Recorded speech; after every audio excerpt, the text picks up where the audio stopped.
Hello everybody. Today I have the honor and the pleasure to welcome two prominent guests to my office. One is Dr. Ricarda Schauerte. She is the recipient of the Andreas Dombret Dissertation Award 2022. And the other is Professor Dr. Andreas Dombret, who is the donor of this award. So welcome to you both. Ricarda Schauerte has written a dissertation on how digitalization transforms media market. And I would like you to explain to Professor Dombret what you have been doing in your thesis. Thank you. So I have been investigating all the transformative processes that are shaking up media markets on the supply side and on the demand side. So, for example, we as customers, we have changed our habits and our preferences massively due to digitalization. We have changed the way we consume news, for example, or how we entertain ourselves on long train rides. And on the other side, media companies need to adjust their offerings according to our shifting preferences and need to wiggle their way around the changing competitive landscape. So there are new players on the market like Netflix or YouTube that are in competition for consumer eyeballs. And on the third aspect is that digitalization is changing the way how business routines are taking place in companies. And I have conducted 3 studies that are investigating these 3 aspects in a more focused way.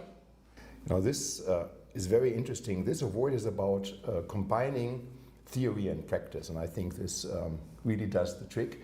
Now my question is, will you continue working in the academic area or will you stop and do something else? Well, that's a very interesting question because my scientist heart is still beating in my chest, but right now I'm working on building a startup that name is Matter of Facts, and we are working on making science more accessible for normal people and for more organizations other than the research field.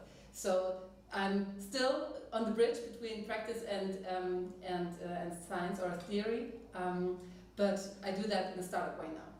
So, but what is the startup all about? I think everybody is interested. The startup is about a one-stop shop for scientific insights that gives you the scientific insight that you need as a company or as a journalist for a problem that you're working on. And it gives it to you in a way that you can integrate it in your business the way you need it to be. For example, if you have a very fuzzy problem that you need to get rid of, we offer you contacts to scientists that are expert in that field, and you have the opportunity to chat with them about the problem to get deeper insights into that. If you're just looking for a study that is backing up the strategy that you have right at your hand, and you just need more power to give it to your CEO and say, okay, I'm not the only one who's thinking that this is the right choice, but there are several studies saying the same. We present you these studies and you find them on our platform. So, not now. And how are you making money with this startup? We're planning to making money with a subscription-based approach for journalists and for companies, and by taking a commission fee from companies for the matchmaking that we're doing. I think I speak for both of us. Good luck with that. Good luck with that. Thank you very much. Thank you very much for the explanations. Congratulations on the award, and thank you to you, Professor Dombret, for the donation of the award.